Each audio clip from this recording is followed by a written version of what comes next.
नमस्कार, मैं राजेश। विदेशों में डंका बज रहा है। आपने अक्सर सुना होगा इस बात को, किसके माध्यम से? गोदी मीडिया के माध्यम से या अंधभक्तों के माध्यम से। कई बार आपने सुना होगा कि विदेशों में डंका बज रहा है, डंका बज रहा है। लेकिन जब वास्तविक बात आती है, जब देश से साथ मिलकर चलने की बात आती है, तो हमारे साथ कोई खड़ा नहीं होता है। अभी पाकिस्तान और भारत के साथ युद्ध हुआ था। हम भारत के साथ कोई देश नहीं आया, भारत अकेले लड़ा। लेकिन आप अगर सुनेंगे मीडिया के माध्यम से, तो भारत में डंका बज रहा है। जो गोदी मीडिया है, डंका बज रहा है, हमेशा कहती रहती है। अंधभक्त भी कहते हैं कि डंका बज रहा है।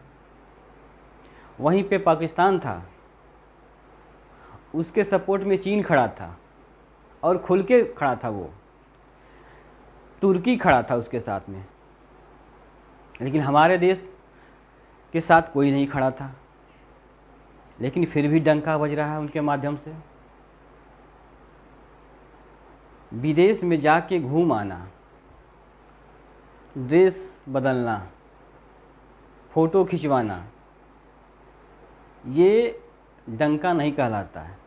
डंका तब कहलाता है जब आपके देश पे कोई संकट हो, तो उस समय जो देश खड़ा होता है, तो जाके आपका होता है कि नहीं, आपके देश में, विदेशों में डंका बज रहा है।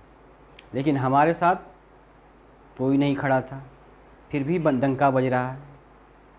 अभी फ़िलहाल में लीजिए, जो जी सम्मेलन हो रहा है, G7 का सम्मेलन हो रहा है, उसमें भारत को न्योता नहीं दिया गया है। हर साल भारत उसमें जाता है अतिथि के रूप में, अक्सर जाता है भारत। सदस्य नहीं है, लेकिन क्या होता है, वो भारत अक्सर उस सम्मेलन में जाता है और अपना जो राय होता है उसको रखता है वहाँ पे। जी सम्मेलन ये विकसित, जो देश विकसित देश हैं, जो अर्थव्यवस्था में हैं, जो पूंजीपति हैं, वो उनका एक संगठन है। और वो संगठन में राजनीति, सुरक्षा के मुद्दे पर या अर्थव्यवस्था के मुद्दे पर वो अपना बात विमर्श करते हैं और उस पर चर्चा करते हैं। और भारत अक्सर उसमें जाता है। लेकिन इस बार क्यों नहीं गया? इस बार जो सम्मेलन हो रहा है वो कनाडा में हो रहा है। और कनाडा ने क्या किया है, उसको, भारत को निमंत्रण नहीं दिया। इसमें 15 से 17 जून का यह सम्मेलन होगा। 15 से 17 जून तक ये सम्मेलन चलेगा और कनाडा में चलेगा। लेकिन कनाडा ने अभी तक भारत को निमंत्रण नहीं दिया, यानी उसका देने का मन नहीं है, या वो भारत से नफरत करने लगा है, या भारत को पसंद नहीं करता है। कुछ भी मुद्दा हो सकता है, लेकिन ये सोचने वाली बात है कि उसने निमंत्रण क्यों नहीं दिया। हर साल ये सम्मेलन होता है, G7 का सम्मेलन होता है, तो भारत को न्योता आता है, भारत उसमें पार्टिसिपेट करता है, वो जाता है, अपनी राय रखता है। लेकिन इस बार क्यों नहीं दिया?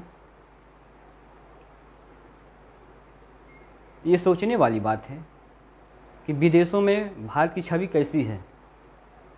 लेकिन आप देखेंगे मीडिया में तो बढ़ा चढ़ा कर दिखाया जाता है। आप अभी, जब भारत पाकिस्तान युद्ध हुआ था, तो आपने क्या देखा था? आपने देखा कि जो मीडिया, जो हमारी मीडिया है, जो गोदी मीडिया, वो दिखा रही थी कि जो भारतीय सेना है लाहौर पहुंच गई है, लाहौर पे कब्जा कर लिया है, रावलपिंडी पे कब्जा कर ली है, आधा पाकिस्तान को उसने कब्जा कर लिया है। ये रात भर चलता, रात भर उसको दिखाते थे। लेकिन क्या हुआ? भारत पाकिस्तान में नहीं घुसा। लेकिन मीडिया, जितना मीडिया होता है, अफवाह दिखाती है, झूठ। आप सभी लोगों ने देखा, ये चोरी की घटना नहीं है। ये टेलीविज़न में चल रहा था कि भारतीय सेना लाहौर पहुंच चुकी है। इतना बड़ा फ्रॉड, वो भी मीडिया के माध्यम से। तो वही बात है, विदेशों में डंका बज रहा, लेकिन जब भारत के साथ देने की बात आती है तो सामने कोई नहीं आता है। अब जो प्रधानमंत्री जी हैं, 151 देश में घूमे और कोई देश सपोर्ट नहीं किया। लेकिन अब क्या किए हैं, अब सांसदों को, जो भारत के सांसद हैं, अपना पक्ष रखने के लिए विदेश में भेजे हैं ग्रुप बना के कि हम आतंकवाद के खिलाफ लड़ाई लड़ रहे हैं, हमारा साथ दीजिए।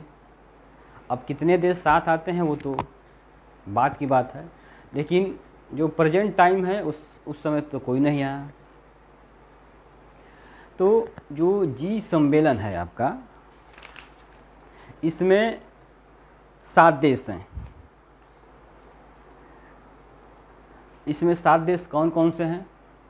अमेरिका है, कनाडा है, जापान है, ब्रिटेन है, फ्रांस है, इटली है, जर्मनी है। ये 7 देश हैं इसमें। G7 में वर्तमान समय में 7 देश हैं। और शुरू में जब इसका हुआ था 1973 में, तो उस समय 6 देश थे। उस समय 6 देश थे, लेकिन बाद में क्या हुआ, इसमें बाद में कुछ देश बढ़े और 1997 से 2014 के बीच में 8 देश हो गए इसमें, G8। उसमें रूस शामिल हो गया। 1997 से 14 के बीच में उसमें क्या हो गया, रूस शामिल हो गया। G8 हो गया। इस सम्मेलन में क्या होगा, G8 हो गया। लेकिन जब 2014 में क्या हुआ था, 2014 में क्रीमिया पर जब रूस ने कब्जा किया था, क्रीमिया पर जब रूस ने कब्जा किया तो उसको उसमें से निकाल दिया गया रूस को। तो अब इस समय G7 है और G7 में भारत को निमंत्रण नहीं मिला है। ये कितनी शर्म की बात है, पहली बार निमंत्रण नहीं मिला भारत को। भारत इससे बाद 6 साल लगातार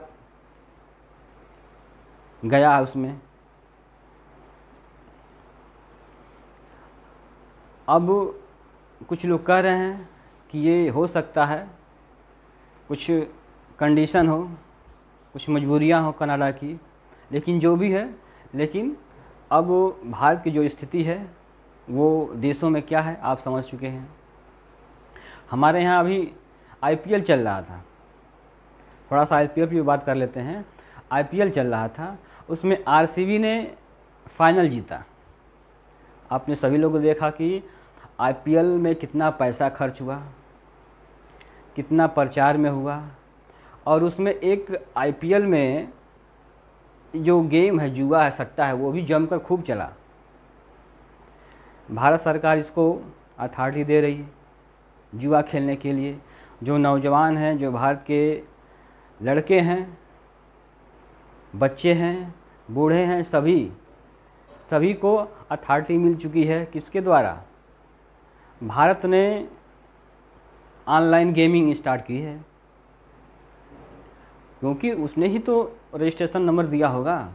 जब रजिस्ट्रेशन नंबर दिया है तो वो ड्रीम 11 हो गया या माई सर्किल हो गया, ये जो ऑनलाइन प्लेटफार्म है, गेमिंग है, वो हमारे युवाओं को, हमारे बच्चों को, जो ऑनलाइन है, एक तरह से वो जुआ ही है।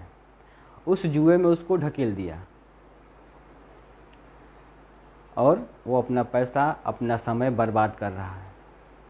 तो मेरा सरकार से रिक्वेस्ट है कि इस तरह के जो जुआ होते हैं उसको बंद किया जाए, और जो भारत के बच्चों का भविष्य के सवाल है उसको न ख़राब किया जाए, क्योंकि ये बहुत बड़ा जुआ है। पहले जुआ होता था तो उसमें कुछ लोग भाग लेते थे, लेकिन ये ऑनलाइन गेमिंग, आप घर बैठे ही क्या कर रहे हैं, हर कोई इसमें भाग ले रहा है। तो ये बहुत बड़ी जुआ है, तो भारत सरकार को इसको बंद करना चाहिए। और जब फाइनल जीती RCB, तो चिन्ना स्वामी स्टेडियम में उसका स्वागत हुआ, और वहाँ पे क्या हुआ, वहाँ पे भगदड़ मच गई। इतने लोग आए